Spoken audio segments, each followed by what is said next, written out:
Buen día a todos, a todas, a todos. Buen día. Buen día. Colegas, Fabiana y Leana, buenos días. Buen día. Bueno, la idea de esta consulta de hoy, como ya les comentaba Fabiana, el día del lunes, la próxima consulta, el próximo horario de consulta lo vamos a dedicar para un primer avance del proyecto. Es decir, que el próximo jueves los grupos van a tener que hacer una presentación. Ya seguramente Fabiana les pasará los criterios de esa presentación y la forma de esa presentación, así que luego las consultas van a ser vía foro o vía correo electrónico. Entonces, y si hay alguna necesidad de alguna consulta especial, también podemos implementarlo. Recuerden que el parcial que estaba previsto para el día 10 de febrero lo hemos diferido para el día 13. Es decir, tenemos este día de hoy y toda la semana que viene para entrenarnos en este aspecto que es la construcción de un flujo de fondos. Entonces, el segundo parcial se va a centrar en un trabajo básico de una lectura del escenario, identificación de las componentes de los flujos de fondos, que ya es calcular, la mayoría lo conoce y lo conoce bien, identificar la característica tributaria del proyecto. En general, los exámenes van a estar referidos a proyectos responsables inscritos, cuyos flujos de fondos son un poco más complejos, ¿no? Lo que veíamos en la clase teórica del día martes.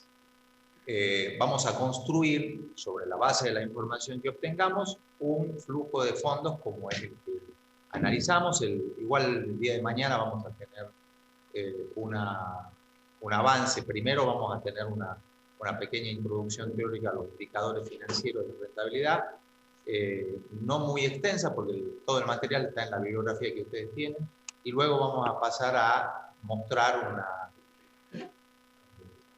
cómo deberíamos trabajar con una planilla de Excel para cargar toda la información y ver dónde ubicar cada una de las componentes del flujo de fondos. Entonces, la idea de la consulta de hoy es que ustedes, ya con la experiencia que han desarrollado hasta aquí, vayan expresando cuáles son sus dudas al respecto de los conceptos vinculados a los flujos de fondos, la ubicación tributaria del proyecto, la identificación de las componentes, la ubicación temporal de esas componentes y la construcción final de un flujo de fondos. Así que le damos la palabra a ustedes. La idea es, justamente, como toda consulta, nosotros somos receptivos, es decir, esperamos que ustedes nos planteen sus dudas, ¿no? No queremos nosotros conducir la consulta, sino que ustedes nos digan cuáles son las dudas que ustedes.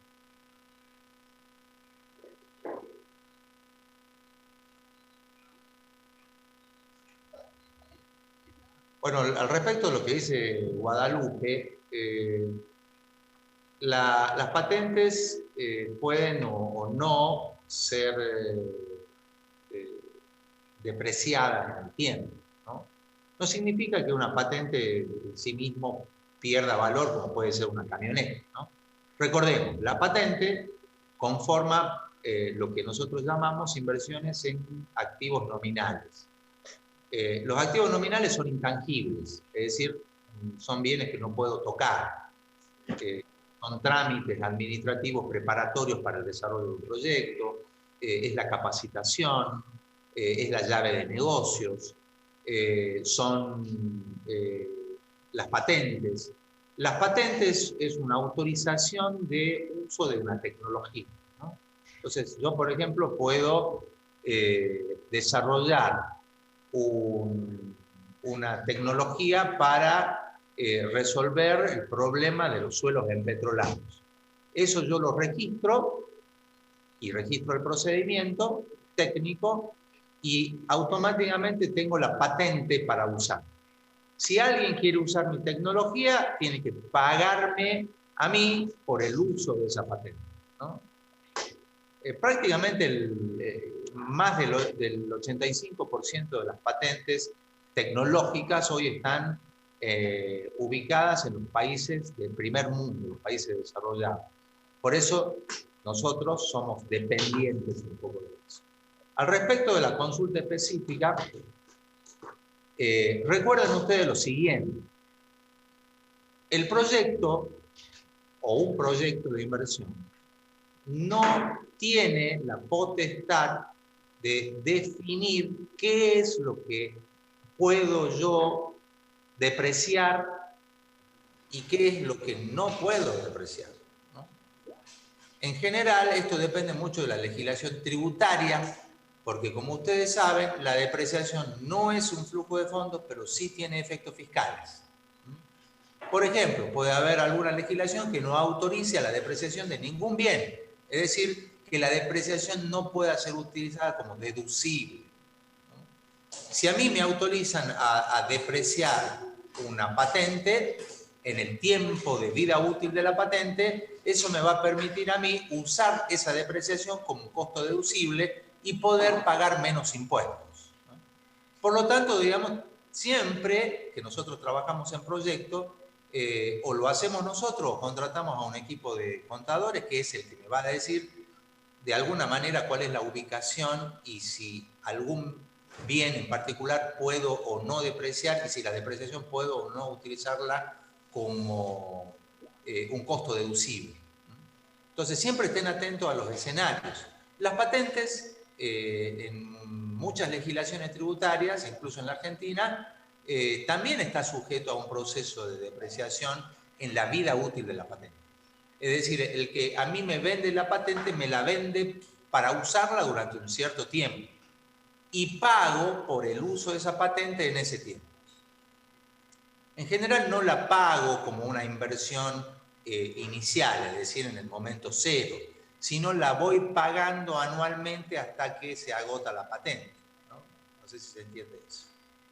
Es decir, yo puedo plantear que una patente por 10 años la voy a pagar de contado hoy para el uso durante esos 10 años, o puedo ir pagándola, ¿no?, anualmente durante los años de utilidad de la patente.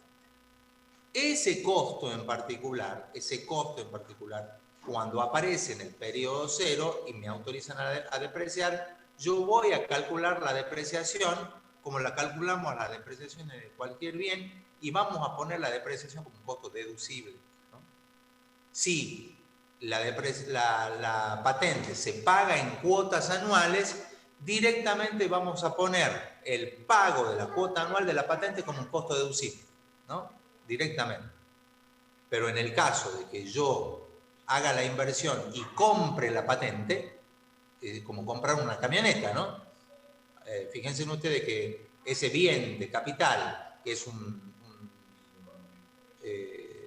activo fijo, y que, como veíamos nosotros en economía, es el capital de explotación fijo inanimado, ¿no? Esa componente que es una camioneta, yo la adquiero, ¿no?, pago por esa camioneta en el momento de la inversión y luego esa camioneta va a tener una vida útil. Durante esa vida útil, ese capital se va a ir desvalorizando. ¿Qué significa la desvalorización?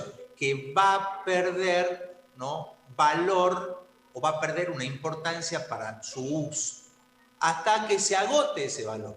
Bueno, la patente, si bien es un activo nominal, tiene se puede hacer la misma analogía.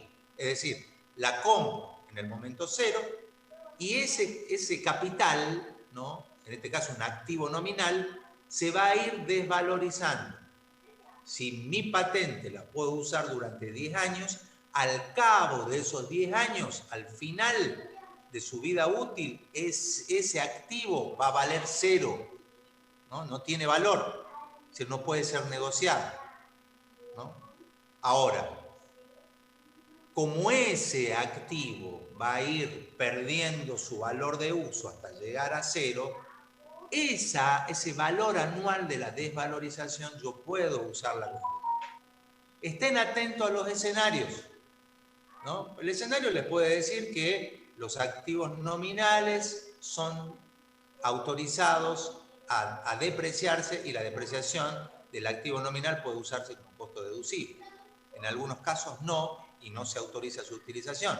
Por lo tanto, solamente aparecerá la componente del costo de la inversión y no aparecerá la depreciación de esa componente como costo deducible, ¿no? Esto es importante tener en cuenta.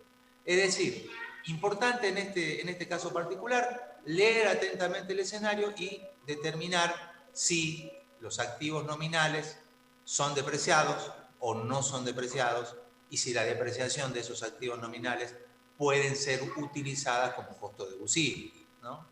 Esas son cosas que hay que considerar dentro del una cosa que ustedes habrán observado que en muchos ejercicios es que los bienes de capital por legislación tributaria se autorizan su depreciación acelerada, ¿no? Es decir, en poco tiempo todo el capital invertido depreciable puede ser depreciado. Esto tiene efectos también favorables para los propios proyectos. Sí, Nazarena. María Yapura JJ tiene una consulta. Sí, Dice, sí. profe, ¿qué debemos colocar en la fila de valor del libro de activos no vendidos? Bueno, eso lo vamos a ir charlando. No hay que complicarse tanto. Ustedes en los textos que tienen van a tener muchos ejemplos, ¿no? Hay muchos ejemplos. Como siempre, la construcción de los flujos de fondos la hacen los proyectistas en función de cómo entienden el flujo de fondos.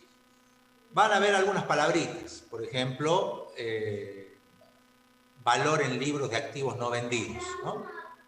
La misma palabra lo dice, valor en libros de activos no vendidos, ¿no?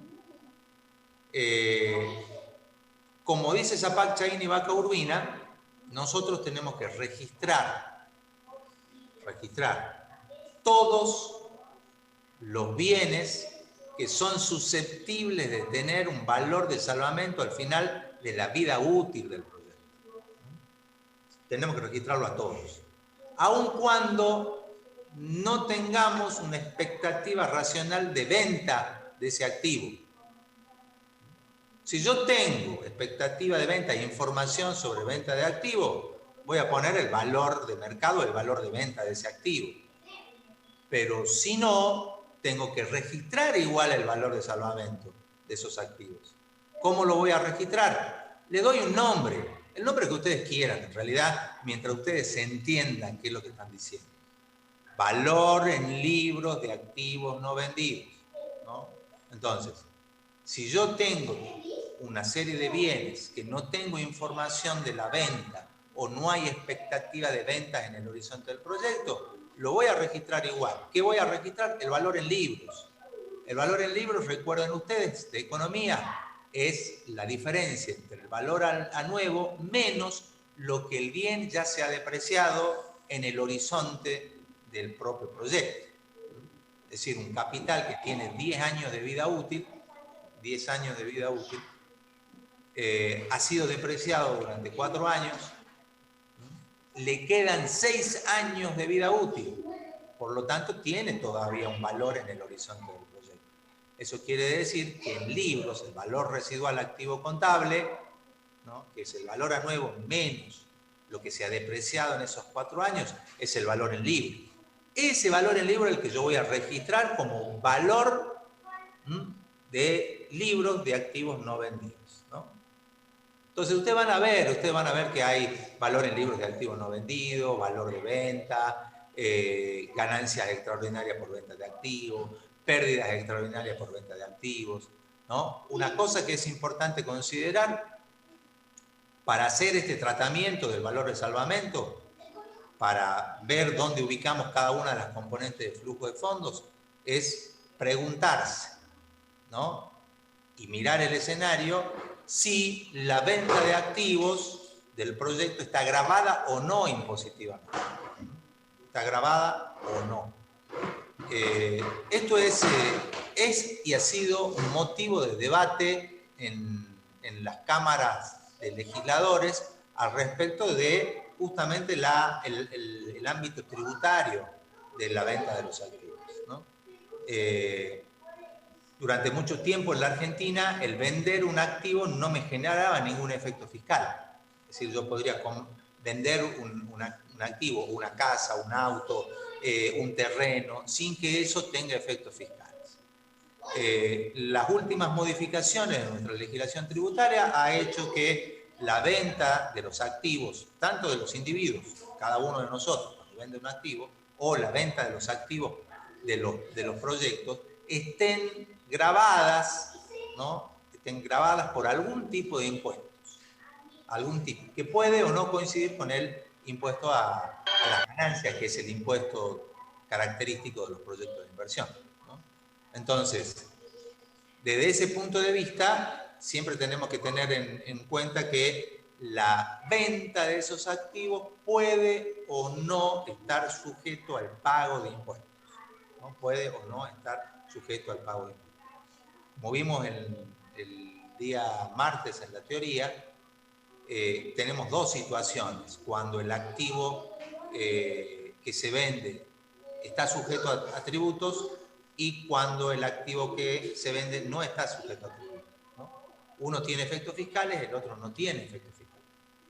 En un caso la situación es mucho más simple porque yo lo único que registro es la venta de todos los activos. Sin más, genero la venta de ese capital que yo tenía invertido y el ingreso que obtengo por la venta de su activo es todo un ingreso no gravable. Todo lo que yo voy a registrar entonces va a aparecer como un ingreso no gravable por venta de activos o el valor en libros de los activos no vendidos, ¿no? Puedo discriminar esos dos rubros. Ahora, cuando la venta de ese activo está sujeto a gravamen, ya la cosa cambia. La ganancia por la venta de ese activo no voy a pagar por el monto de la venta.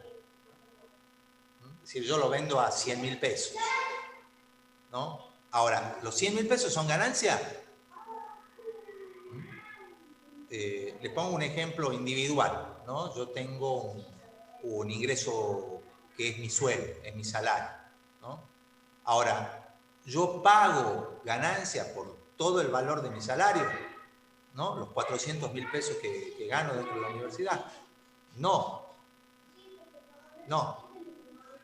Yo puedo deducir, ¿no?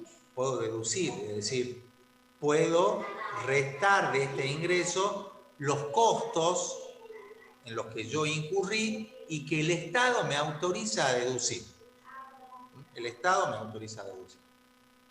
Esto se van a acordar de mí cuando ustedes empiecen a trabajar, por ejemplo, en relación de dependencia dentro de alguna empresa, y muchos de ustedes van a tener que tributar ganancias y van a tener que llenar un formulario, ¿no? Creo que es el F500 o el F400, que es el formulario de la AFIP que les permite a ustedes poner todos los costos deducibles, ¿no? Entonces se van a acordar de mí y van a decir, pues, pucha, todas estas cosas que vimos en FEPAR son ciertas. Y sí, son ciertas. ¿Por qué? Porque todos nosotros somos agentes tributarios, somos agentes contribuyentes para el Estado, ¿no? Entonces, cuando yo tengo un capital y lo vendo, la venta de ese activo, cuando está gravada, va a generar un efecto tributario. Yo voy a pagar impuestos, pero voy a pagar impuestos sobre la ganancia, ¿no? Por eso en la teoría que ustedes ya tienen, digamos, habrán visto que lo que tenemos que hacer para determinar la ganancia es comparar el valor de mercado, es decir, la expectativa de venta de ese capital, menos el valor en libro. Recuerden, el valor de mercado es eso, es lo que el mercado me paga por el bien. El valor en libro es el valor residual activo contable. La diferencia O es una ganancia o es una pérdida. Si la diferencia es una ganancia, es decir, es un resultado positivo, vamos a pagar ganancias sobre esa diferencia, no sobre todo el valor de venta. Si el resultado, y ese ingreso es ingreso grabado. Si el resultado es negativo, es decir, es una pérdida, esa pérdida es una pérdida contable, ¿no? Esa pérdida por venta de activos es un costo deducible. Esa pérdida, que es el costo deducible, tiene el mismo tratamiento que la depreciación. El mismo. Bueno, no sé si habrá quedado claro. Si no, después lo vemos con algún ejercicio.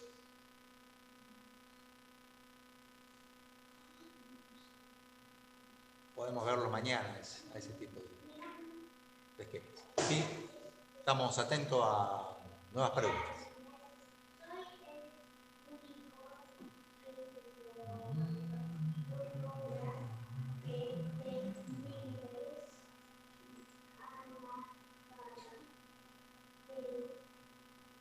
La parte de la depreciación de la venta de activos y el valor de salvamento es la única parte un poquito más complicada que nosotros vamos a encontrar en un flujo de fondos. El resto es un ingreso que ustedes ya lo saben por economía, es decir, el ingreso es P por Q, ¿no? O sea, no hay demasiados problemas, hay que identificar bien cuál es el nivel de producción y el precio de ese bien dentro del mercado. Y si la producción es periódica, es decir, se produce todos los años, vamos a tener un ingreso gravable todos los años asociado a la venta de esos bienes que entran dentro del mercado. Del otro lado, los costos de inversión, ustedes ya saben identificarlos. Tenemos activos nominales, tenemos capital de trabajo y tenemos los bienes de capital o activos fijos, ¿no? Todas las definiciones están, ¿no? Yo sí les recomendaría que fortalezcan la parte conceptual.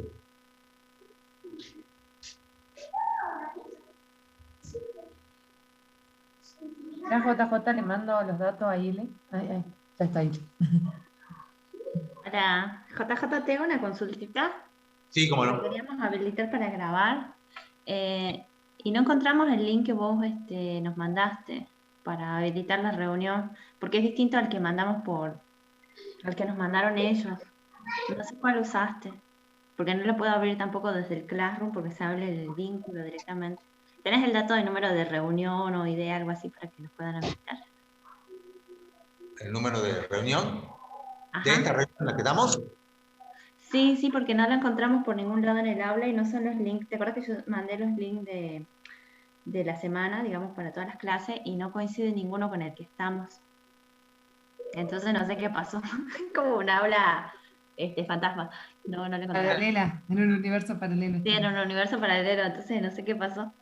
¿Y qué hacemos? ¿No están en los que vos mandaste, Ile? ¿Cómo? ¿No está entre los que vos mandaste, Ile? No, ingresamos a los que yo mandé y no está ahí, o sea, está vacía el aula y esta no sé qué dirección es porque cuando uno la habla desde Classroom abre el vínculo, no abre... Abre el vínculo, sí, claro, no estaban los datos. nada. Entonces, ¿No es la que mandaste por Zoom? ¿Por Skype? Sí, yo la mandé por Skype, pero no coincide con esta. Porque es como que esta es una aula que no la encuentran por ningún lado, dicen los de naturales. Y por Pero eso yo entré por esa. ¿Por cuál de No todas? sé, ¿Tenés más yo entré arreglo? por el Classroom. Claro, yo mandé por Classroom Pero yo también, pero el que vos mandaste ayer es distinto al que está colgado en la página, en la parte que dice trabajo en clase. O sea, la única dificultad es que si no lo encuentran no podemos grabar ni vos a poder proyectar pantalla, digamos, ese es el problema. Pero La de que vos mandaste, Ile, por Skype no me lo abre el celular tampoco. nosotros entramos recién a ver y debe ser que la dio de baja ahora porque no había nadie. Sí, no me lo abre, me dice que hubo un error. Quizás estamos la del viernes. Esta es la del jueves. Es que entramos a la del viernes y tampoco. Tampoco es. No sé, es como que está en el limbo. No sé dónde se puede ver acá en el número de reunión, porque teniendo el ID de la reunión, ahí está. Bueno, ahí les mando yo a la gente de Naturales a ver si nos puede habilitar. Disculpas por interrumpir. Gracias, Nazarena. No, es que no, Gracias, Nazarena. honestamente no entendí nada. Estoy igual que los chicos en el primer parcial, no entendí nada.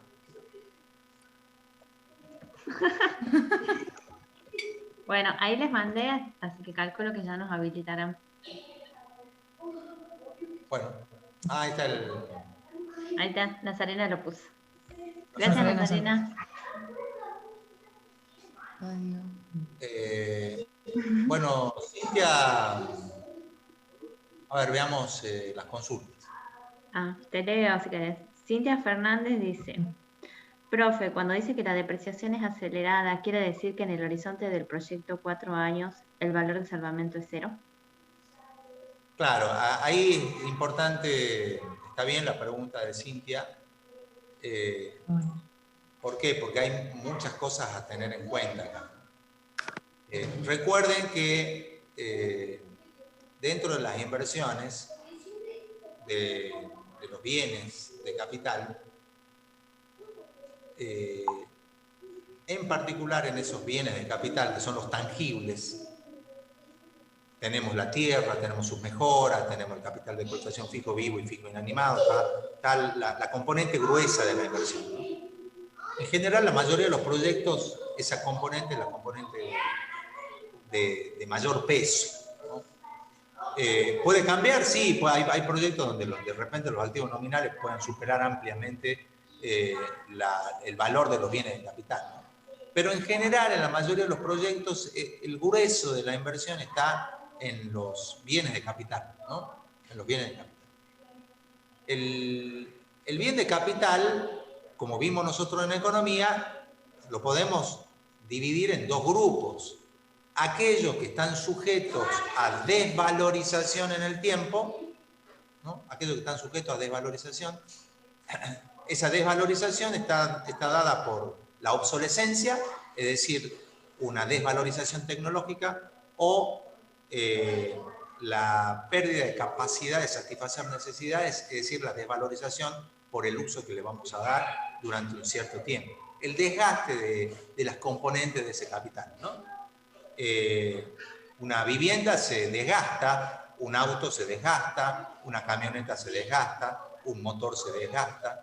Es decir, todo ese capital va a sufrir permanentemente un proceso de desgaste, ¿no?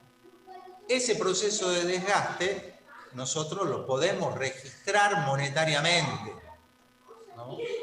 ¿Cómo lo registramos monetariamente? Bueno, lo que vamos a hacer es definir el concepto de la depreciación, ¿no? De la depreciación. Esa depreciación va a depender de la vida útil del bien. Por ejemplo, una vivienda construida para el proyecto, un galpón construido para el proyecto, va a tener una cierta vida útil. Al final de esa vida útil, ese bien, entendemos que ha perdido su capacidad de satisfacer la necesidad. Ha perdido esa capacidad. Entonces, al perder esa capacidad, ese bien podemos decir que está totalmente desvalorizado. Una camioneta también. Yo compro una camioneta y la camioneta la voy a usar durante un cierto tiempo y va a ir perdiendo su valor, ¿no? Al margen del mantenimiento. Ojo, no confundamos, esto ya lo veíamos en economía, no confundamos la depreciación con, ¿no?, el componente de costos de mantenimiento del capital. Por eso ustedes cuando compran un vehículo dice, si usted le hace el mantenimiento que corresponde al vehículo y lo cuida adecuadamente, este vehículo le va a durar 15 años. Ahora, si no le hacen mantenimiento, si no le hacen el servicio, si no le cambian, si no lo mantienen, obviamente que la vida útil se va a ir acortando, ¿no? Se va a ir acortando. Igual con cualquier componente del capital, ¿no? Cualquier componente del capital. Entonces,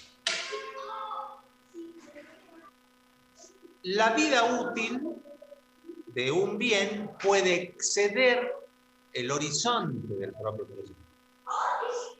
El horizonte del propio proyecto. Ahí en el manual, ustedes tienen dos ejemplos de aplicación real, ¿no?, dentro de la legislación argentina, dos casos en los cuales el Estado, a través de disposiciones administrativas, de leyes en particular, autoriza la depreciación acelerada de los bienes de capital. Autoriza la depreciación acelerada de los bienes de capital. Autoriza. ¿En qué tiempo? Puede ser en 4 años, en 5 años, en 3 años, en 2 años. Eso depende de la legislación. Habitualmente, el tiempo de depreciación acelerada corresponde al periodo de 4 o 5 años, no más que eso. ¿Qué significa esto?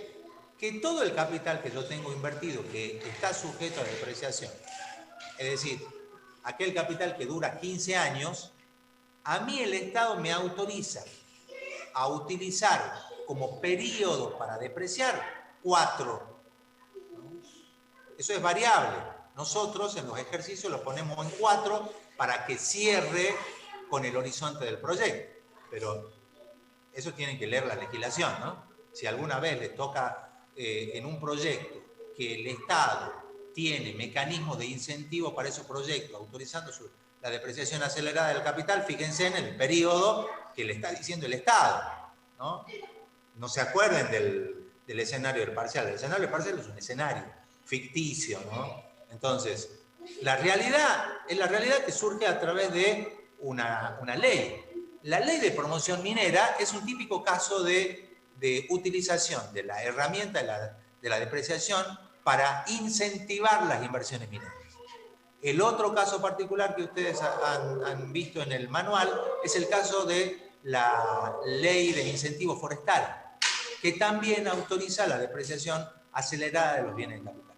El Estado utiliza esta herramienta como una forma de promocionar determinados proyectos de inversión. Determinados proyectos. Entonces, si ustedes quieren saber cuál es el periodo en el cual se me autoriza a depreciar en forma acelerada, vayan a la ley, ¿no? En este caso particular, en el escenario va a estar planteado ese periodo de depreciación acelerada. ¿Qué significa? Todos los bienes de capital depreciables, ¿no? Todos los bienes de capital depreciable, en algunos casos también algunos activos nominales como las patentes, le acortamos la vida útil, ¿no? Le acortamos la vida útil administrativamente. No significa que una camioneta, en vez de tener 15 años de vida útil, tenga 4. No. Depreciamos en 4 años. Pero el vehículo o el capital tiene su vida útil de acuerdo a, ¿no?, los criterios subjetivos de utilización del capital. No significa que la camioneta ya a los 4 años haya perdido su valor de uso. Su valor de uso, no. Sigue teniendo valor de uso por el tiempo que dura ese capital. Ahora, desde un punto de vista administrativo y desde un punto de vista fiscal, el Estado a mí me autoriza a acortar esa vida útil. ¿Para qué? Para que el valor de la depreciación durante esos 4 años sea más grande. Si es más grande este costo deducible, mi ganancia es menor. Por lo tanto, pago menos impuesto a la ganancia. ¿Se entiende cuál es la lógica fiscal del incentivo? Lo que estamos haciendo es permitirle a los emprendimientos pagar menos impuestos a la ganancia. Menos impuestos a la ganancia. Efectivamente, en el horizonte del proyecto, todos los bienes de capital depreciables que están sujetos a esta ley de depreciación acelerada, su valor en libro va a ser 0. Su valor en libro va a ser 0. Solamente para aquellos bienes de capital depreciable recuerden que en las inversiones no solamente vamos a incluir bienes de capital depreciables, también vamos a incluir los no depreciables, tierra y mejoras extraordinarias, ¿no? La tierra y la mejora extraordinaria no se deprecia, por lo tanto no tiene ese valor de depreciación. Por lo tanto, el valor en libro sigue siendo el mismo, ¿no? Sigue siendo el mismo. Considerando un escenario sin riesgos, como lo hemos venido planteando, ¿no? ¿No tenés más preguntas? Profe, entonces, en el tiempo ese de depreciación, ¿al vehículo se lo vende o cómo, en qué queda, digamos, se lo puede seguir usando en el proyecto? Eso es lo que no entendí. Por ejemplo, una camioneta que se la puede seguir utilizando. No, vamos un poco para atrás. Vamos un poco para atrás. Cuando yo construyo flujos de fondos ex ante, es decir, yo estoy parado en el momento presente y estoy mirando hacia el futuro, ¿no? Eso es lo que estamos haciendo. Por lo tanto, todo lo que viene hacia el futuro, y ustedes eso lo saben porque somos seres humanos, estamos todo el tiempo con muchas expectativas, ¿no? Todo lo que está hacia el futuro son expectativas, ¿no? Alberto Fernández tiene la expectativa de que en junio hayamos conseguido con la vacunación una inmunidad de rebaño. Esa es una expectativa, ¿no? Ustedes tienen otra expectativa más a corto plazo, que decir, yo espero el 14 de marzo haber regularizado FEPAR. Es una expectativa, ¿no? Muchos de ustedes tienen una expectativa de encontrar al ser amado y poder construir con él una familia. Sí, es una expectativa. Otros tienen expectativas de viajar por el mundo, ¿no? Cada uno de nosotros tiene una expectativa. Un proyecto, cuando lo empezamos a formular y a construir ese proyecto, ¿no? Y a estudiar el proyecto, lo que vamos a ver en adelante son expectativas. Yo tengo una expectativa de producir tal nivel de producción. Para eso hago los estudios. Es decir, esa expectativa más o menos es racional, ¿no? ¿Se acuerdan en la economía de las expectativas racionales? Bueno, es racional, está pensada, ¿no? No es una bola de cristal o como la Ile que le gusta, ¿no?, entrar en el esoterismo mágico, no. Yo tengo una cierta racionalidad. Esa racionalidad viene a través de los estudios que yo voy a desarrollar. Entonces, esos estudios a mí me permiten tener una cierta expectativa de vender, ¿no?, determinados bienes en forma regular por un cierto tiempo y que esos bienes me generen un ingreso. También tengo una expectativa de que todo el capital que yo invertí en el momento cero, yo pueda venderlo en algún momento. Yo pueda venderlo. Hay una expectativa, ¿no? Esas expectativas son las que yo voy a plasmar en un flujo de fondos. Yo voy a plasmar en un flujo de fondos. Cuando yo tengo una expectativa de vender todo mi capital invertido en el momento cero, en el horizonte, en el tiempo T del proyecto, yo tengo una expectativa de vender todo ese capital y recuperar la inversión. No significa que efectivamente yo vaya a vender todo ese capital en el horizonte del proyecto. No significa para nada. Si a mí el Estado me autoriza a depreciar en 4 años, no significa que yo, una vez depreciado todo ese capital, salga a vender ese capital. Si yo sé que ese capital va a ser útil por mucho más tiempo, ¿no? ¿Por qué? Porque es la expectativa de uso de ese capital. Es decir, no voy a salir a vender a los 4 años porque el Estado a mí me autorizó a depreciar en forma acelerada un bien de capital. Eso es una cuestión, llamémosle, contable y fiscal, ¿no? La camioneta, que tiene una vida útil de 10 años, va a seguir, ¿no?, brindando servicios durante esos 10 años a mi proyecto, al margen de que en mis libros contables, el valor de la camioneta sea 0, ¿no? ¿Se acuerdan que nosotros hablábamos de distintos valores en economía. Ahí les dio una hermosa clase de economía cuando hablaba de valor, y hablaba de valor de uso, hablaba de valor de esto, hablaba de valor de aquello, ¿no? Bueno, todas esas cosas que la ILE le dio, no era para que ustedes las dejen en algún baúl de la memoria, sino para que la usen, ¿no? Bueno, hay valores. Entonces, sí, el valor contable de ese bien en una depreciación acelerada es 0, ¿no? Esto no significa que, como es 0, yo tengo que venderlo. No. ¿Por qué? Porque tiene un valor de uso ese capital. El valor de uso está dado justamente por ese horizonte de vida útil del bien invertido. Entonces, contablemente el valor es 0, pero en términos de valores de uso, ese bien tiene mucho más tiempo de vida útil, ¿no? Otra cosa importante a considerar: si bien Zapac Chaín y Vaca Urbina, que seguramente ustedes habrán leído el capítulo de ese valor de salvamento, que dice que por más que yo no venda el capital, tengo que registrar el valor de salvamento, ¿no? Esto es la ortodoxia en proyectos, y la ortodoxia me dice que si yo no registro el valor de salvamento en el horizonte del proyecto, estoy cometiendo un error, ¿no? Por más que todo ese capital no se venda, porque de hecho no se vende. Imagínense ustedes un emprendimiento, ¿no?, que se dedica a producir uva para vinificación, ¿no? Son inversiones grandes. Los emprendedores, cuando van a pedir un crédito y todo lo demás, presentan sus proyectos, formulan un proyecto. En general, los horizontes son de 5 o 6 años, ¿no? Ese es el horizonte de evaluación, ¿no?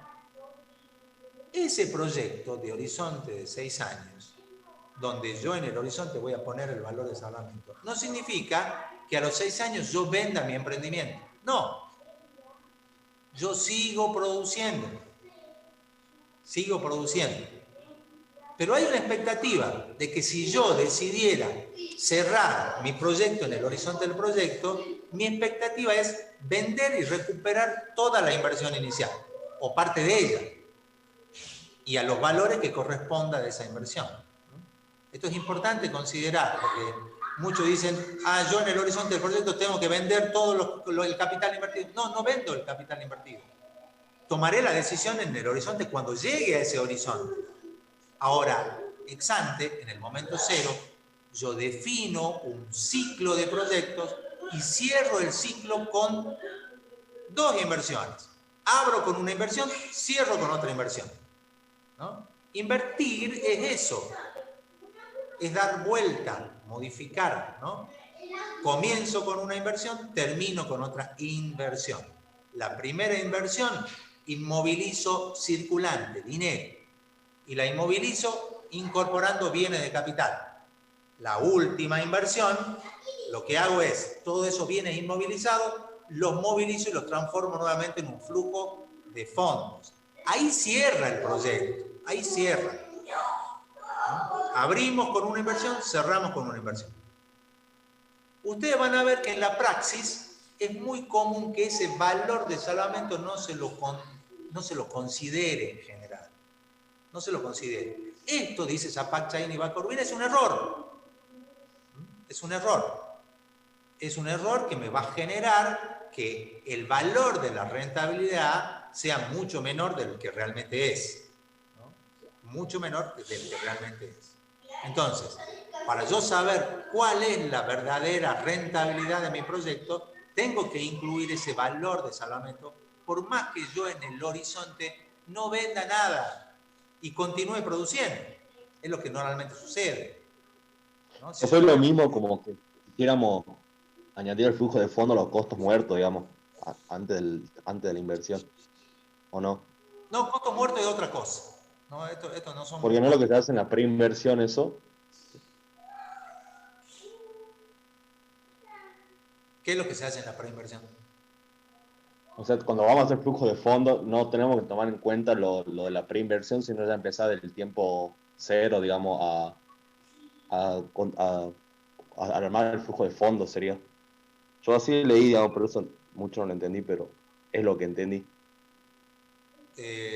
Sí, Juan, creo que estás entendiendo mal. Mal. Sí. Pero bueno, eso se puede resolver trabajando un poco la lectura, la interpretación de los textos. Eso se puede resolver, eso no es tan dramático. La preinversión, ¿no? La preinversión, que consta de varias partes, ¿no? Hay una parte de diagnóstico y luego hay todo un proceso de formulación, ¿no? La preinversión es la formulación del proyecto, donde está la etapa de idea, el perfil, la prefactibilidad, la factibilidad. Toda esa instancia, básicamente lo que nosotros hacemos es estudiar, ¿no? Es estudiar los escenarios, estudiar mi proyecto, estudiar las acciones, y vamos a ir trabajándola cada una de las acciones proyectadas. Ese esfuerzo de un proyectista implica obviamente asignación de recursos. Esa asignación de recursos es lo que llamamos nosotros costo muerto, los costos de la formulación. No tiene nada que ver con las inversiones propiamente dichas, ¿no? ¿Por qué? Porque las inversiones son necesarias para producir, ¿no? El hecho de que yo haga... Eso si lo incluimos en el flujo de fondo del proyecto, o sea, yo estaba viendo como que contablemente no es rentable porque estaría como negativo, digamos, no habría ganancias. Por eso es que no lo incorporamos. Esa es mi duda, digamos.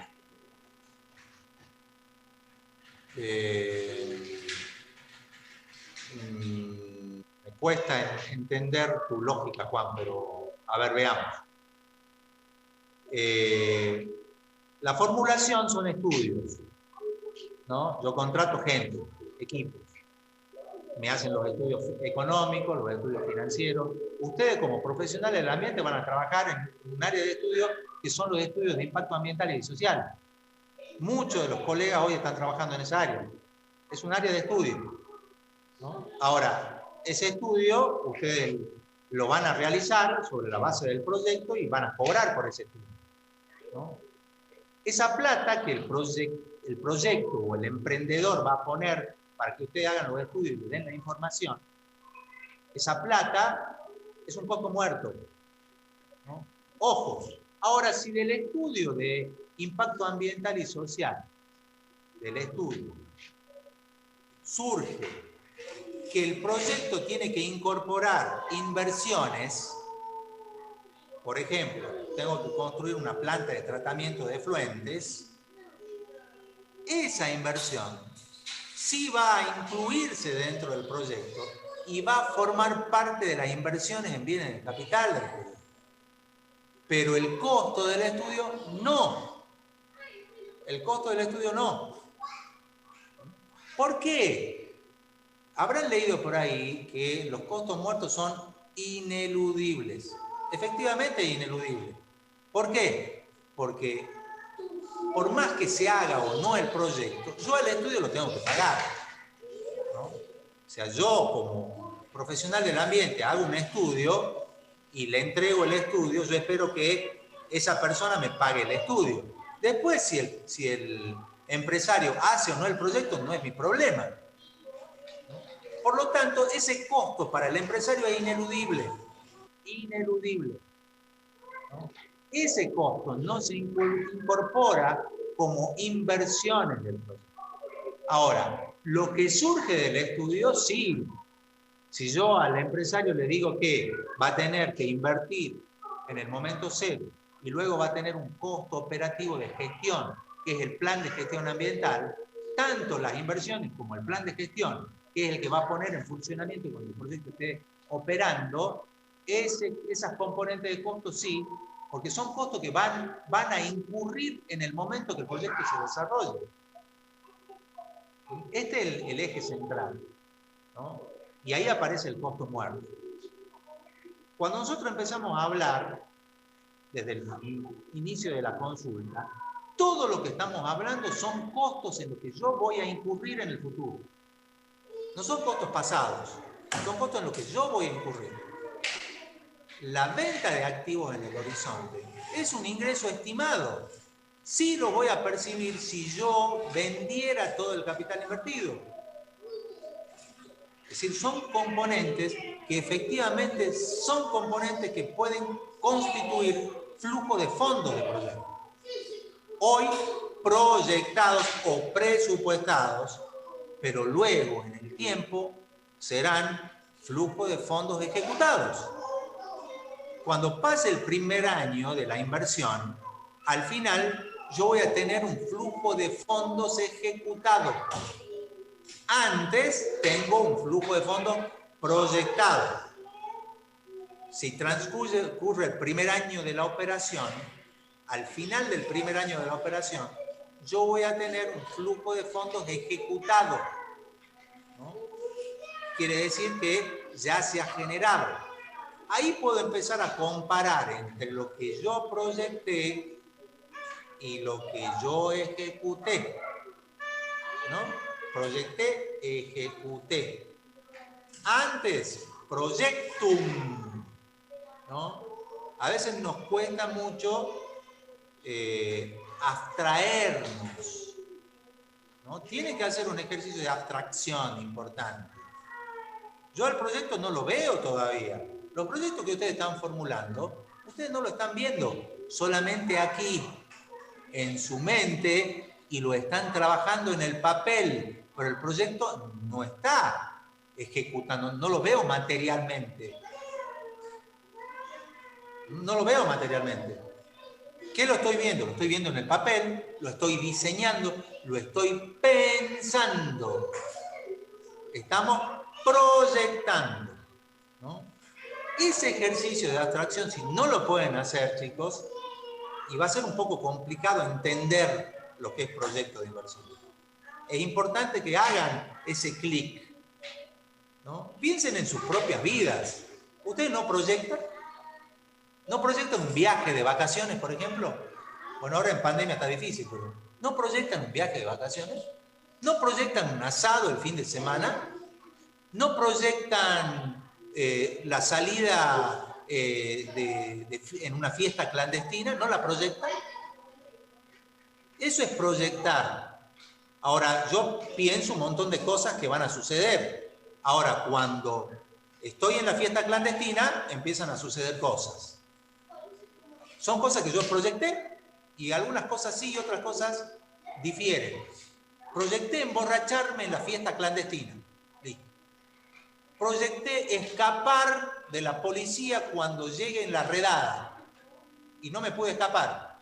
Bueno, evidentemente el proyecto formulado falló y la realidad, ¿no?, se diferencia del proyecto. Está dando ejemplos de un par de zapatillas en 4 meses, dice Jorge. Claro. Bueno, cuando yo compro un bien de esos, por ejemplo, también proyecto un uso que le voy a dar y más o menos estimo cuánto me puede llegar a durar, ¿no? Entonces yo digo, bueno, esta zapatilla yo espero tenerla un par de años y luego tengo que renovarla. Ahora, esa zapatilla la puedo llegar a vender y puedo llegar a venderla en una venta de garage, seguro, ¿no? Ahora que están de moda las ventas de garage, es decir, pongo toda la ropa usada y viene la gente y me la compra. Esa venta por esa compra es un valor de salvamento. Otros regalan, ¿no? Entonces, toda la ropa usada la regalan, pero hay muchos que la venden. Entonces, esa venta es un valor de salvamento, ¿no? Ahora, yo no sé a cuánto la voy a vender dentro de 2 años la zapatilla, pero sí puedo generar una expectativa. Entonces yo digo, bueno, yo por lo menos la puedo vender al 20% del valor a nuevo, cosa de que con esa yo pueda cubrir el 20% de una zapatilla nueva, ¿no? Esa es la idea. La idea medio en términos vulgares, pero es un poco cómo funcionan los proyectos, ¿no? Entonces, cuando mi capital ha llegado al fin de su vida útil, mi expectativa es poder venderlo para poder recuperar algo de plata para hacer las reinversiones que sean necesarias. Ese es el tema.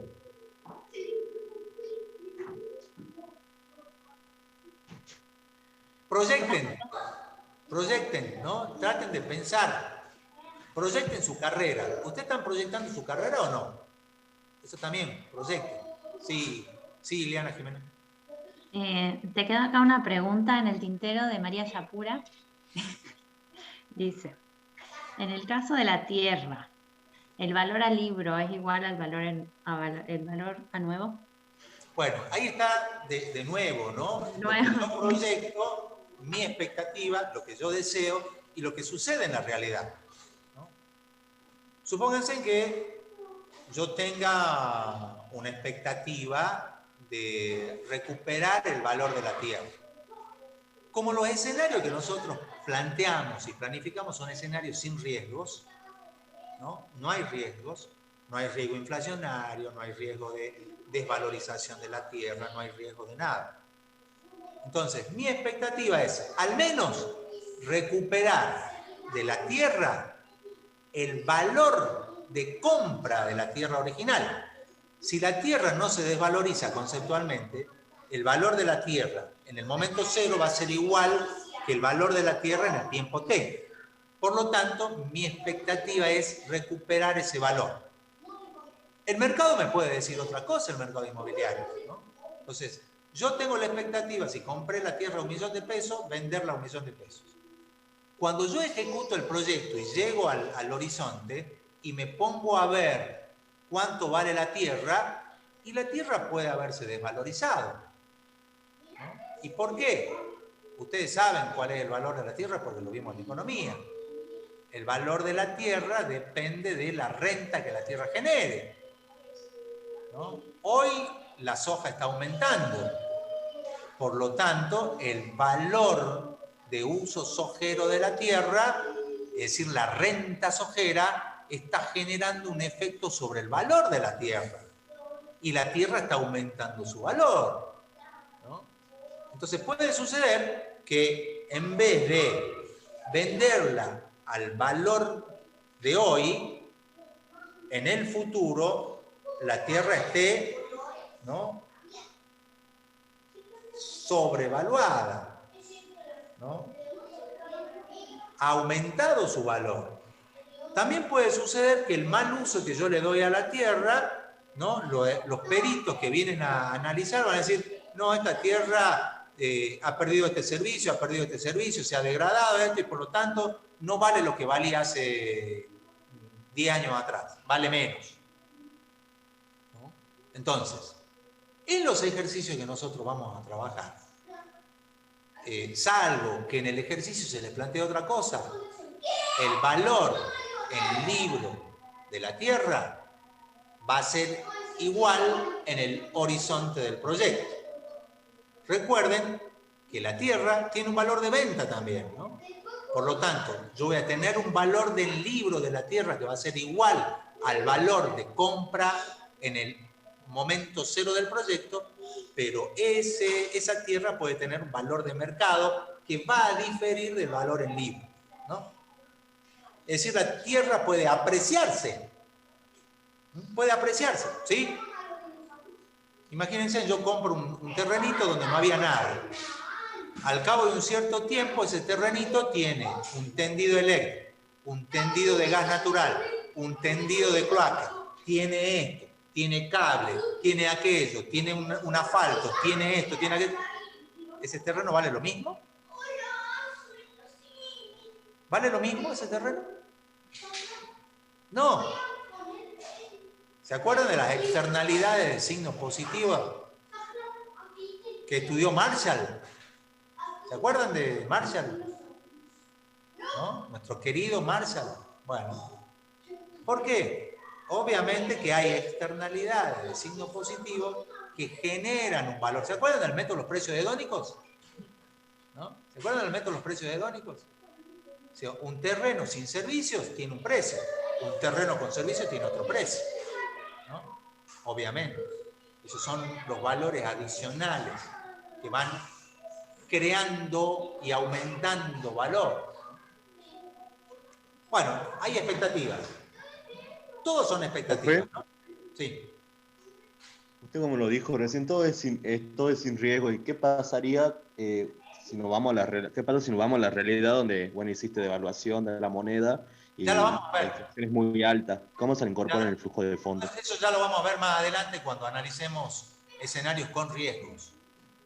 De hecho, digamos, hay todo un capítulo en proyecto que obviamente nosotros no tenemos mucho tiempo para trabajarlo, pero ustedes en su vida profesional van a trabajar mucho en esto. Hay un escenario que es el escenario que se plantea con riesgos, ¿no? Hoy en día nosotros no podemos negar que los mercados cambian, que los precios cambian, que el clima cambia, ¿no? Que la política cambia, que los gobiernos cambian, y con esos cambios se van incorporando modificaciones en los flujos de fondos. En los flujos de fondos sufren todo el tiempo modificaciones. Si hoy claro, porque hasta ahora todo esto es hipotético nomás, y la realidad es que vamos a trabajar con lo que es la inflación y la devaluación. O sea, la realidad, digamos. Imagínate, Juan, si le cuesta entender en un escenario altamente simplificado, si yo de entrada vengo a plantear un escenario de altísima complejidad, ¿no? Ya se me pierden, ¿no? Todavía no entienden las equivalencias financieras. Y eso es verdad, ¿no? Entonces, si yo vengo y a ustedes le planteo un escenario con riesgos ambientales, riesgo inflacionario, riesgo de gobierno, y no van a poder armar el flujo de fondos porque no lo van a terminar de entender, ¿no? Entonces, lo que hacemos es, vamos desde lo más sencillo a lo más complejo, ¿no? Para que ustedes vayan de a poco entendiendo y asimilando algunas cosas, ¿no? Cuando yo tengo el escenario sin riesgo, yo tengo un escenario, calculo mi indicador y tengo todo bien. Ahora planteo que no hay riesgo inflacionario, que no hay riesgos climáticos, que no hay esto, que no hay aquello. Ahora, en la medida que yo empiezo a manejar información, yo puedo ir incorporando en los flujos de fondos los distintos componentes de riesgo y empiezo a hacer escenarios, ¿no? Ileana es especialista en escenarios, ¿no? Ella proyecta, por ejemplo, escenarios futuros energéticos con cambios, ¿no? Cambios de precios, cambio de esto, cambio de aquello, cambio de costos, cambio incluso hasta proyecta con el sol transformándose en una enana blanca, ¿no? ¿Qué pasa cuando el sol se transforma en una enana blanca? O sea, hasta eso proyecta Ileana. O sea, todas esas cosas las podemos proyectar. Ahora, primero partamos de la base. ¿Cómo armamos un flujo de fondos? Simple, sencillo, sin riesgo. Después le metamos todo lo que ustedes quieran. Por ejemplo, viene el gobierno y dice, el impuesto a las ganancias a partir del año 2022 no va a ser del 35% máximo, sino va a ser del 60%.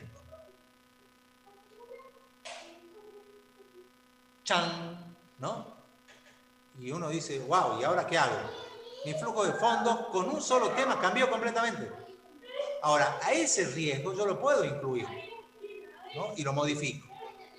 Viene y alguien dice, ah, pero vos qué estás haciendo? No, yo estoy produciendo un recurso natural. ¿Y a qué? ¿A secano? Sí, estoy a secano. Che, según las proyecciones, en los próximos 10 años, las precipitaciones van a ir disminuyendo más o menos un 10% anual. ¿10% anual? Sí, van a ir cayendo. Wow, eso va a generar un efecto en los rindes de mi producción. Por lo tanto, mi producción va a ir cayendo. ¡Wow! Tengo que ver qué va a pasar. Después viene otro y dice, che, la inflación estimada va a ser de 40% en el año 2001, del 30% en el año 2022, del 15% en el año 2023 y en el año 2024 va a ser del 5%. Bueno, ¿cómo hago para incluir eso dentro de mi flujo de fondos? ¿Puedo incluirlo? Bueno, ahí es donde uno empieza a incorporar, ¿no? Todos estos cambios que seguramente se van a producir en un proyecto de inversión. Ahora, yo tengo que proyectar para tener una idea de de qué va a pasar con mi proyecto en el futuro. ¿Por qué? Porque tengo que tomar una decisión sobre la base de la mayor certidumbre posible. Entonces yo proyecto, formulo, agrego información de riesgos y calculo los indicadores de rentabilidad.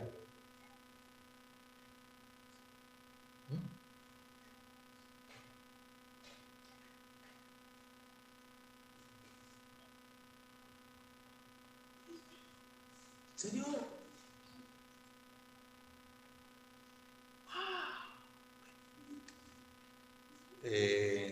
Entonces, tenemos que ir proyectando, ¿no? Tenemos que ir proyectando y la idea del proyectista es que ese flujo sea lo más semejante a la realidad posible, ¿no? Lo más semejante a la realidad. Es el esfuerzo de todo proyectista, ¿no? Que mi proyecto refleje de la mejor manera la realidad. ¿Cómo me voy a dar cuenta que he sido un buen proyectista o no? Y cuando empiece a ejecutar el proyecto. Cuando empiezo a ejecutar, empiezo a chequear lo proyectado y lo real, lo proyectado, lo real, lo proyectado, lo real, lo proyectado, lo real. Ahí voy a ver desvíos. No me quedo de brazos cruzados frente al desvío. Hay toda un área de gestión de proyectos que se llama gestión de riesgo en proyectos. Otro tema. Chicos, proyecto no termina el 14 de marzo, ¿no? Hay muchísimas cosas para estudiar en proyecto. Nosotros no hemos visto nada de gestión, ¿no? Vemos riesgos, ex ante, pero luego viene la gestión del riesgo, es decir, estoy ejecutando el proyecto y me aparece un riesgo. ¿Qué hago? ¿Qué hago? ¿No? Es la cantidad de cosas que hay para estudiar, para aprender, no tiene límites. Nosotros estamos acotados en el tiempo y le damos las herramientas básicas para que ustedes empiecen a pensar. No le vamos a dar todo, porque no le podemos dar todo. Depende después de ustedes de ir creciendo, de ir aprendiendo cada vez más. Fabiana sigue estudiando, por ejemplo, ¿no? Fabiana hizo un curso sobre marco lógico hace poquito. Ileana sigue estudiando, hizo cursos sobre proyecciones de escenarios, ¿no? Yo hice un curso de gestión de riesgos a mi edad, ¿no? Yo sigo estudiando, chicos, ¿no? Entonces, hay un desafío por delante, muy grande. Hay un desafío muy grande. Y en ese desafío, ustedes son los principales protagonistas, ¿no? Y yo quiero transmitir esto. Ese desafío es el que ustedes tienen que apropiarse de ese desafío y crecer, ¿no?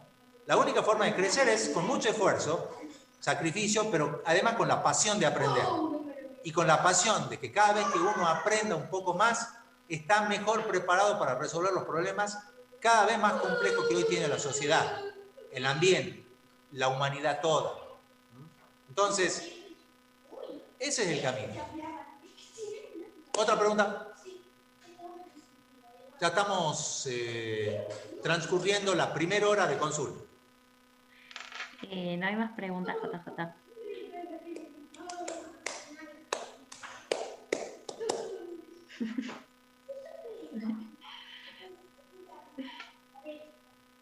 El mundo de los proyectos es apasionante y el mundo del emprendedurismo es apasionante, ¿no? Hay que prepararse para ese mundo que se viene, ¿no? Nos van a pedir, la sociedad nos va a pedir que resolvamos problemas. Sí, Luciana.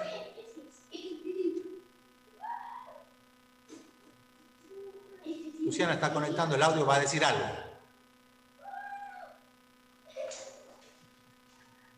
Creo que recién se está conectando. A ver. ¿No tienen más preguntas, chicos? Nazarena.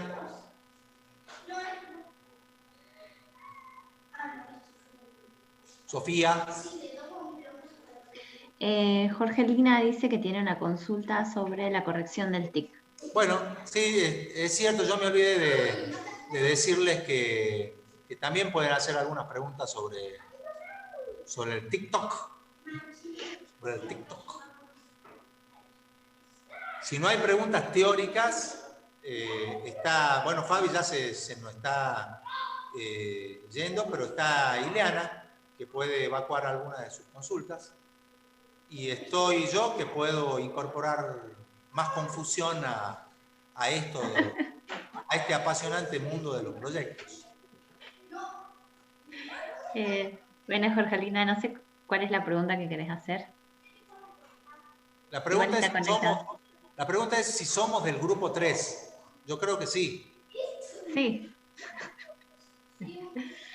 Los últimos 2 puntos se cargaron en blanco, pero los archivos los enviamos en un archivo RAR. Sí, pero los 2 últimos puntos, uno era, el último era el diagrama de Gantt, que sí había que exportarlo en PDF si no había problema, pero luego teníamos un punto anterior que era la síntesis de las acciones de proyecto. Ese sí había que completarlo porque no es lo mismo presentar el proyecto que una síntesis de las acciones del proyecto. Ese requería una pequeña descripción y muchos de los grupos lo que hicieron fue incorporar la tablita que les pasamos en la guía de los TIC. Entonces por eso se contabilizó. Ese, el penúltimo, es decir, el de la síntesis de las acciones de proyecto, ese sí lo contabilizamos en la cuenta.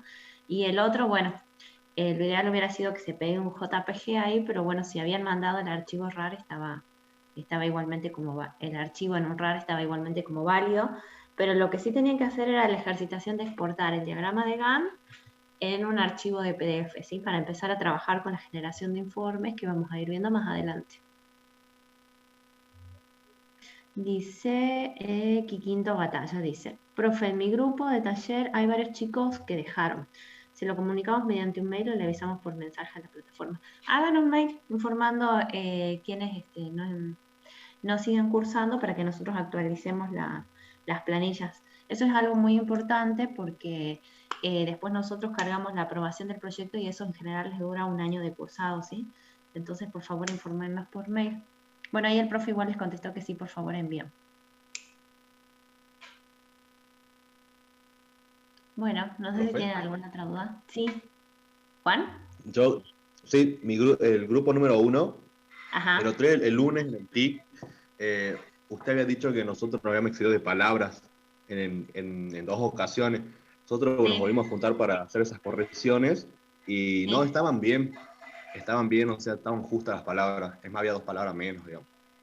A ver, para que y con el tema del diagrama de Gantt, sí se lo hemos enviado. También tenemos el screen, digamos, de que está enviado para calificar en el Moodle. Bueno, mándanos el screen, por favor, entonces al mail, ¿vale? Así vemos eso. Yo estoy buscando tu archivo de proyecto. Dame un segundo. Bueno. Ustedes son el grupo 1, ¿no? Sí. Grupo 1, parte 1. Los proyectistas. Dame un minutito que ahí reviso. Así es. Bueno. Dice, profe, en mi grupo, en el resumen del proyecto tenemos 0,6 puntos, pero no tenemos ninguna corrección. No es porque lo hicieron muy corto, sino que porque el resumen, recuerden que el resumen tiene que sintetizar todos los aspectos del proyecto, ¿sí? Hay muchos grupos que en lugar de hablar del resumen del proyecto, describieron de nuevo el problema, o repitieron, o pusieron, por ejemplo, que hicieron diversos estudios. Ese tipo de cosas no va así. Seguramente se les restaron puntos por eso, y porque capaz que no había demasiada precisión en lo que pensaban hacer, o no se entendía demasiado. No es que se restaron puntos porque el resumen haya sido corto, sino que vamos al contenido del resumen. Y después dice, Jorgelina, no me quedó claro la presentación de los grupos, la fecha y cómo va a ser. Bueno, la presentación de los grupos va a ser el día jueves. Nosotros vamos a sortear seguramente un orden de exposición. Lo van a hacer, aproximadamente cada grupo va a tener 15 minutos para exponer lo que estuvo haciendo con las correcciones incorporadas. Y de todas maneras, Fabi les va a subir al aula virtual los criterios de evaluación. En general, los criterios de evaluación están relacionados con los aspectos que ustedes tienen en el formulario, ¿sí? Cómo está el árbol de problemas, características generales de la presentación, no sé, la idea proyecto en cuanto a si es innovadora o no, todo ese tipo de cosas se van a evaluar. De todas maneras, Fabi les va a subir en los criterios específicos de evaluación de proyectos, ¿sí? A ver, estaba tratando de abrir tu archivo, Juan, dame un segundo, de tu grupo. ¿En qué ítem decís que te pusimos lo de las palabras? No recuerdo bien, había uno donde decía 250 palabras el máximo, creo que era el Era el tope. resumen del proyecto, profe, creo. A ver. Y el resumen creo que el de 500, en esas dos, ¿no, Cintia? Sí. A ver.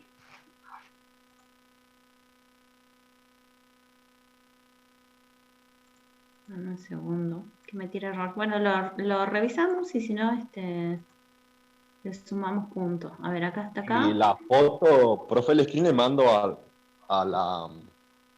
al correo de la cátedra. Sí, al correo de la cátedra. Bueno, el 8 de diciembre aparece que los enviamos y bueno, para que lo vea. Sí, bueno, ahora lo reviso, porque como está como tabla hay que contabilizarlo aparte. Pero ahora anotamos acá para revisarlo, Juan. Profe, no nos Bueno, dale, más que nada, como ninguna- dijo, que no había descontado 2 puntos para que no tengan en cuenta eso. Sí, Está bueno, bien. sí, ahora se lo sumamos. Igual el descuento de puntos fue pequeño, pero sí, Bueno. se lo sumamos. Y otra, no nos llegó la nota, no sé si tuvimos algo. Seguramente en el transcurso del día Fabi les va a mandar las notas, entonces, las notas generales a todos los grupos. De todas maneras, ustedes recuerden que tienen que hacer el reenvío de los formularios, así que vamos a tratar de trabajar, digamos, con esa nota final, ¿sí? A ver, esperen que me pongo al día con las consultas. Disculpen, profe, bueno, esa ya estaba. Bueno, Fabi dice acá que ya se van a subir al aula virtual la especificación para los avances de proyecto y ahí van a tener una tablita incluida de los criterios de evaluación para la presentación. La idea es que sea algo muy cortito. Jorgelina dice que sí se envió el proyecto en el punto 3 del grupo 3.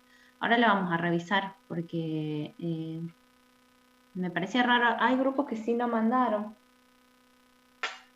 Buenos días, profe. Mi grupo está como corrección el cierre del árbol de problema, pero no nos quedó claro a qué se refiere.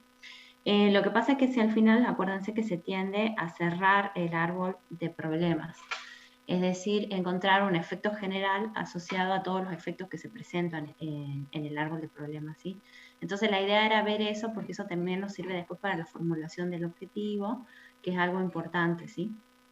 A eso nos referíamos. Y voy a anotar acá que vamos a revisar a ver si llegó el envío del project del grupo 3. Yo no lo tengo registrado como que fue enviado. No le dijimos el otro día, pero en realidad en los archivos project que revisamos, de los grupos que mandaron, están bastante bien estructurados, ¿sí? Están bien planteadas las acciones. En algunos casos había errores en la definición de componentes, pero cosas muy aisladas, ¿sí?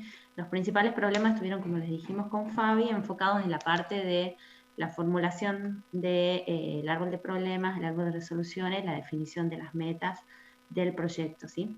Por eso nos concentramos en eso en el taller. Pero los archivos project en general estuvieron bastante bien. Nicole dice, en mi grupo está con... Ah, bueno, ya está lo de la corrección del cierre. A mi grupo les pasa lo mismo, nos dice excesos de palabras con 499. Bueno, vamos a revisar eso. Eso es el grupo 6. Vamos a revisar el conteo de palabras, al igual que el grupo 1. Bien. Profe, en mi grupo 8, no entendemos cuál es el error en los indicadores de la meta, porque tampoco tienen ningún comentario más que el puntaje. Sí, en general, como observaciones les pusimos ahí, no sé si en el caso del grupo 8 estaba puesto que había que revisar el marco conceptual, ¿sí? ¿Por qué? Porque lo que pasaba en línea general era que el indicador de la meta no coincidía con la meta, ¿sí? Entonces eso es lo que hay que cuantificar. Y a veces se le restaron puntos porque si bien el indicador de la meta estaba relacionado, nos faltaban precisiones del indicador. Por ejemplo, no sé, hay algunos grupos que pusieron, por ejemplo, por decirle huella de carbono, pero nada más que eso, entonces no habían precisiones de, no sé, huella de carbono, por ejemplo, no sé, por superficie de área reforestada o ese tipo de cosas, nos faltaban precisiones, ¿sí? Pero entonces recuerden que el indicador de la meta tiene que cuantificar la meta y para eso tienen que tener en claro cuál es el bien o servicio que está poniendo a disposición de la sociedad su proyecto, ¿sí? Entonces, con lo cual, pregúntense eso y luego definen el indicador, ¿sí? Profe, ¿podría pasar el mail de la cátedra? Creo que ahí ya se los pasó JJ. El grupo 2 también mandamos en Project por aparte y tenemos 0 puntaje. Bueno, vamos a revisar porque hay muchos archivos que no llegaron. Yo estuve revisando desde el Drive los archivos y no los encontré. Me parecía raro porque todos habían estado trabajando bastante en el proyecto. Bueno, ese es el grupo. Profe, listo, ahí se lo envié además correo, así la ves. Bueno, fantástico. Ahí lo chequeo y seguramente durante la tarde van a tener una respuesta, Juan. Denos Bueno. hasta la tarde, tipo 8 más o menos. Hasta esa hora ya revisamos y les contestamos. Bueno, dice el grupo 5 que también mandó el project. Vamos a revisar porque hay muchos archivos que no llegaron a mí. Vamos a ver. Grupo 5, el project. Bueno, a los grupos que pusieron ahí que sí mandaron el project, ahora vamos a revisar en el transcurso de la tarde y a más tardar mañana en la mañana les contestamos, ¿sí? Pero la idea es tratar de evacuar esas dudas hoy, porque la mayoría de los projects que se enviaron ya estaban revisados y en general estaban bien, por eso no recibieron una devolución, ¿sí? Bueno, no sé si tienen alguna otra duda.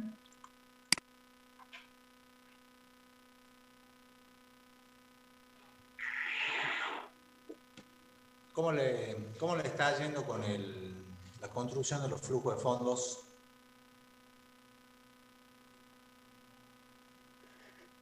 ¿Regular más o menos?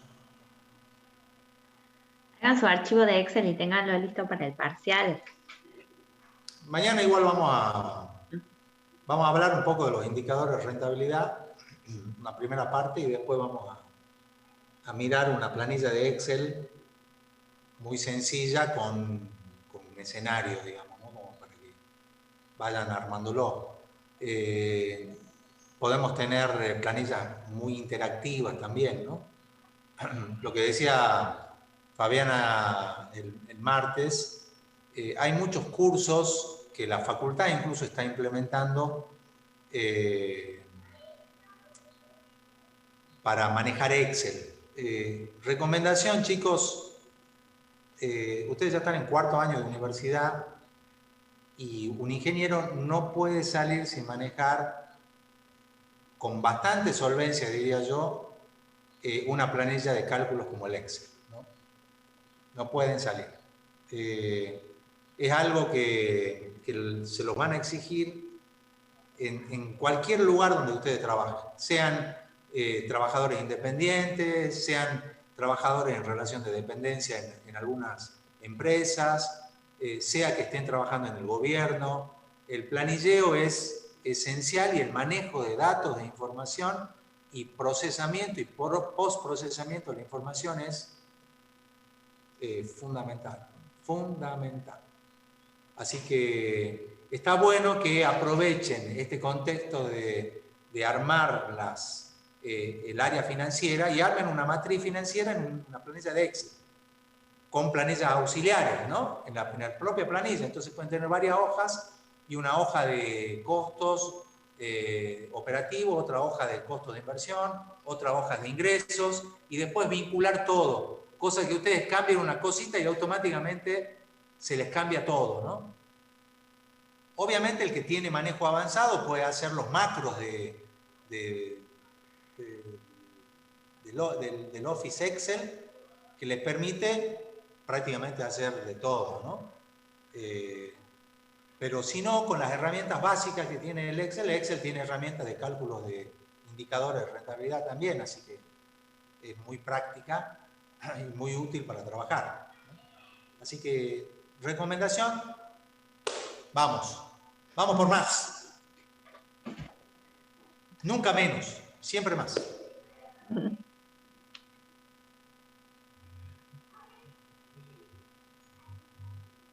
Hay una consulta de Jorgelina, dice, la síntesis de acciones con la planilla donde cargamos los componentes y actividades. A ver, ¿para qué no entiendo?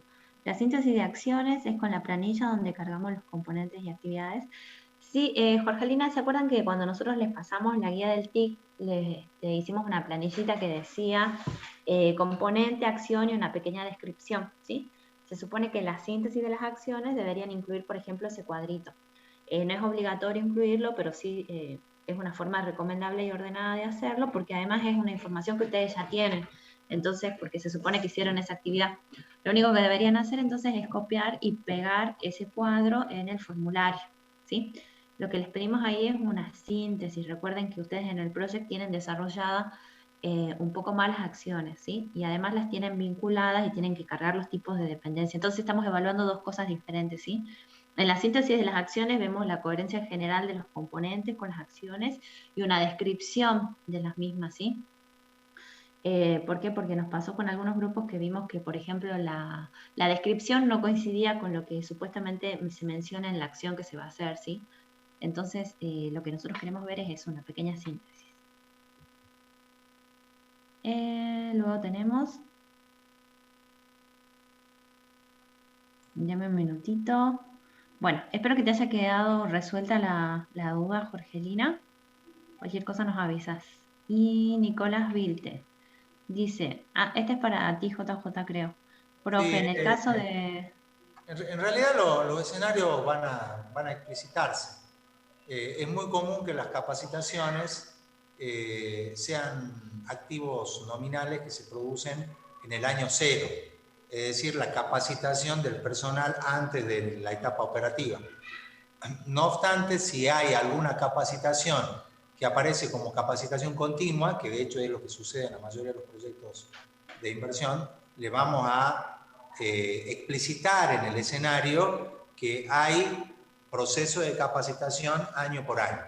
Si no, si aparece el rubro capacitación como activo nominal, es una componente de la inversión inicial, es decir, solamente aparece en el periodo cero o etapa de inversión. Si va a existir alguna capacitación que va a tener periodicidad en el tiempo, es decir, todos los años una capacitación, ¿qué es lo que suele suceder hoy en la mayoría de los proyectos de inversión? Se lo vamos a explicitar, así que ahí no se preocupen por eso.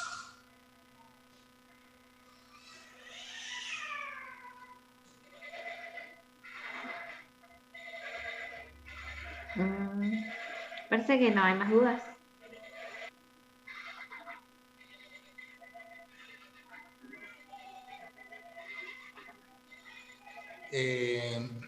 Bueno, para mañana vayan repasando y leyendo los criterios de evaluación.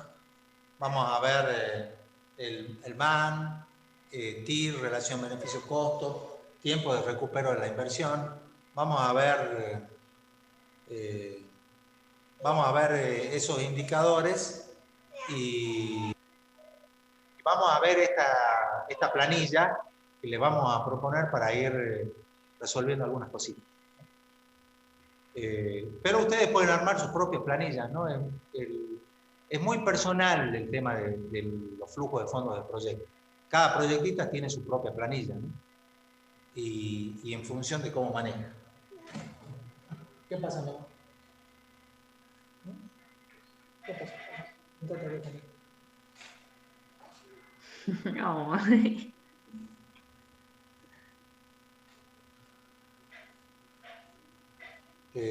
Así que bueno, es cuestión de ir chequeando ese tipo de cosas.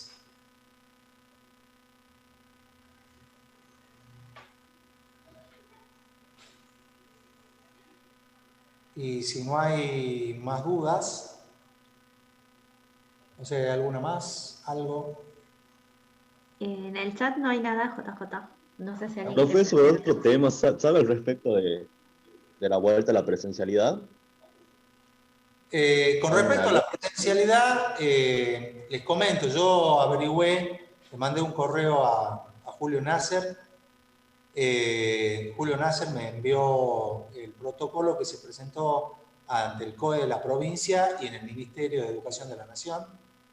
Es un protocolo inaplicable desde todo punto de vista, pero si eso se aprueba, estaríamos volviendo. ¿Cómo? No tengo la menor idea, porque el protocolo no especifica nada de cómo sería la vuelta, pero estaríamos volviendo el 1 de abril a clases presenciales. Es decir... para el ciclo lectivo 2021, digamos, sería. Exactamente. El ciclo 2020 termina en la virtualidad. No hay ninguna posibilidad de volver en este tiempo que queda hasta finalizar incluso ni los exámenes, eso ya está definido, ni las actividades para completar el primer cuatrimestre, el segundo cuatrimestre del año pasado, ni los exámenes van a ser presenciales. Se va a continuar todo en la virtualidad hasta el fin de marzo. El 1 de abril volveríamos a las actividades presenciales, respetando los protocolos que aparecen en este documento. Si les interesa, yo les puedo mandar el protocolo que envió la Universidad Nacional de Salta al COE provincial y al Ministerio de Educación, al que le interese. Yo se los mando, digamos, para que lo vayan chequeando. Pero no hay... Profe, ¿a mí me puede mandar? Bueno, te lo paso. Dale, te lo paso. Bueno. No hay regreso a la virtualidad hasta el 1 de abril. El 1 de abril se largarían las clases presenciales, supuestamente respetando estos protocolos que implican, por ejemplo, que Saeta ponga más unidades. Que implica que los docentes tengan que dictar, o sea, triplicar la cantidad de clases. Lo cual es poco probable, pero bueno, ya vamos a ver cómo se va volviendo. La idea del 1 de abril, estamos de vuelta a clases, coincidente con el inicio del primer cuatrimestre del ciclo 2021.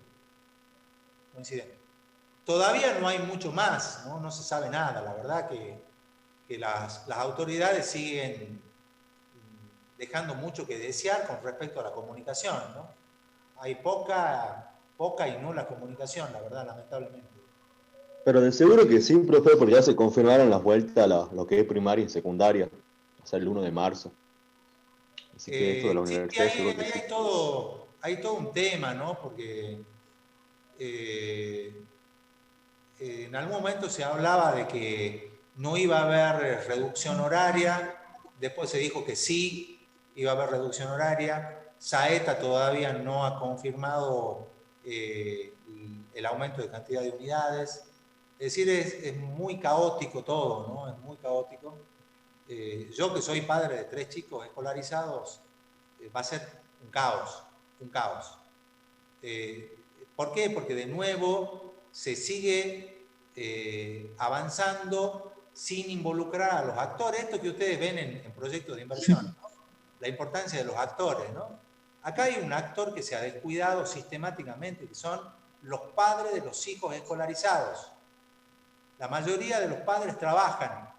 Entonces, el plantear, por ejemplo, como se está planteando, la vuelta a la escolaridad con horarios reducidos, complica muchísimo a los padres que trabajan. Les complica la vida, ¿no? Y no es que uno pueda ir al trabajo donde uno está y decir, che, voy a llegar tarde, es imposible. Mucha gente va a perder su trabajo por la irresponsabilidad de las autoridades de gobierno que ni siquiera saben planificar seriamente un regreso ordenado después de un año de inactividad, ¿no? Así que todavía está en veremos, ¿no? Todavía está en veremos. Yo sí creo que hay que hacer un esfuerzo para volver a la presencialidad, pero para mí va a ser una modalidad mixta. Va a ser una modalidad mixta. Va a ser mitad virtual, mitad presencial. No creo que sea 100% presencial. Esperemos que sí, profe, todos queremos volver. Igual es incoherente No, porque hacen fiestas, todo. Están haciendo fiestas, todo tipo boliche y sí lo habilita el COE, digamos. Es que la única posibilidad de una vuelta 100% presencial, la única posibilidad es la inmunidad de rebaño, que la alcanzaría la Argentina si todo sale bien con la vacunación a fines de julio. Según lo que dijo el ministro de Salud ayer, estaríamos entre junio y julio logrando inmunidad de rebaño, lo cual permitiría una normalización de las actividades.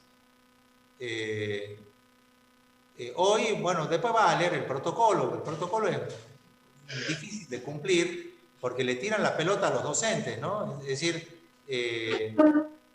las aulas de 50 no van a poder albergar 50, van a tener que ser la mitad. Es decir, si yo quiero darle presencial al 100% de los alumnos, yo tendría que, en vez de tener 2 comisiones, tendría que tener 4. Por lo tanto, se duplicaría o triplicaría la demanda de espacios para las clases. Ya en la situación normal eso es imposible, porque Bedelía no da abasto. Imagínense ustedes si tendríamos que implementar estas medidas que propone las autoridades universitarias. Además, hay muchos docentes que tampoco tienen dedicación como para estar de lunes a viernes todo el tiempo dictando clases o todo el tiempo dictando prácticas, ¿no? Sería impracticable, sería imposible, ¿no? Esas son cosas claro, que... el docente que van a querer dejar libre a todo para que queden un poco chicos, digamos. Sí, bueno, nosotros no tenemos problemas porque... Qué perseguido. Claro, van a hacer un parcial eliminatorio a principio del cuatrimestre y nos quedamos con una cuarta parte de los alumnos. ¿Listo? ¿No? Va a ser complicado, va a ser complicado. Yo creo que hasta junio, julio, se va a implementar una bimodalidad, es decir, un modo virtual presencial.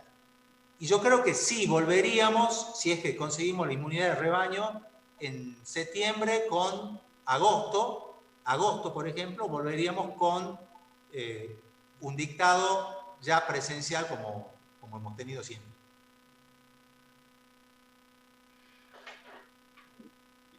Si nos vacunan a todos, claro.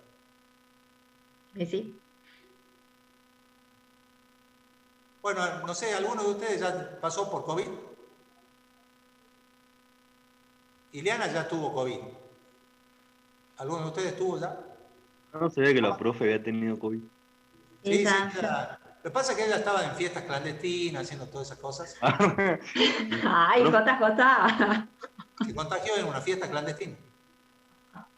¿Usted tuvo COVID, profe? No. ¿Yo? Sí. No, yo no. Yo no, si estoy encerrado acá desde febrero del año pasado, no salgo a ninguna parte. Un par de veces sí salí y me parece raro no contagiarme, pero capaz que fui asintomático, digo. Es que hay un 80% de asintomáticos. Es posible que hayas tenido COVID. Sí. Hay Claro, mucha nunca gente sentí síntomas ni nada. Fue raro, no hay ¿no? gente que no tuvo Hasta ningún ahora, ¿no? síntoma. Yo no tuve síntomas, o sea, me enteré porque me hice después un análisis y me dio que tenía los anticuerpos, pero nunca supe en qué momento, dónde. No.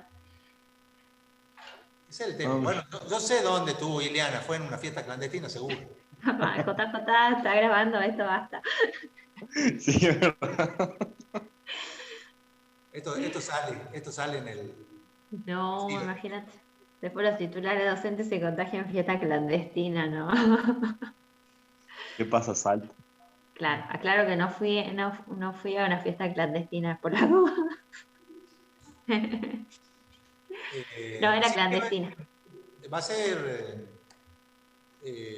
todavía no se sabe nada del comportamiento del virus tampoco, no se sabe cuánto dura la inmunidad de la vacuna, no se sabe cuánto dura la inmunidad del que ha sido contagiado por el virus, es decir, no se sabe, es un virus que todavía se Es está una estudiando. lotería. Así que bueno, vamos a ver qué pasa con esta pandemia. Igual hay que prepararse para la próxima, ¿no? Ya la Organización Mundial de la Salud dice que en breve tendremos la versión remixada de esta pandemia. No, supuestamente se viene una pandemia mental, dice. Eso lo bueno, confirmó la esa OMS. sí, esa ya viene de hace mucho tiempo. Ya. Esa será ahora que... Están todos dementes. No, porque yo leía que el 90% de los chicos fue afectado psicológicamente. Es que Hay sí, niños. por el enfermo. Hay mucha gente que no sale ya ni a la esquina porque está paranoica o ya se acostumbró. Nos cambió la vida a todos. Sí. No, el tema de esta virosis es que al que le ha transitado la enfermedad se están detectando algunos efectos secundarios de la pandemia, ¿no? Que pueden durar varios meses. Por ejemplo, Ileana ha quedado trastornada. Qué malvado que sos. Capaz que ya estabas, no sé. A eso sí, se ha profundizado el trastorno. Ay, qué malo. Pensé que me Bueno, había recuperado. si no hay más consulta, mañana nos vemos. Vengan con ganas de preguntar, de mirar un poco las planillas de cálculo. Ármense una planilla para ir chequeando a ver cositas. Vamos a ver algunas cosas de Excel para ir trabajando la planilla, para ir automatizándola, digamos, ¿no? Y ver cómo se calcula también en Excel el BAN, el TIR, todas estas cuestiones, digamos, ¿no? Entonces, va a ser útil trabajar con eso. Y obviamente todas las dudas que tengan al respecto de los flujos de fondos, las componentes de los flujos de fondos. Vamos a ver algún ejemplito de cómo se trabaja el valor de salvamento cuando el ingreso por venta de activos está grabado impositivamente. Ok. Bueno, profe, nos vemos. Mañana, ¿a qué hora es la consulta?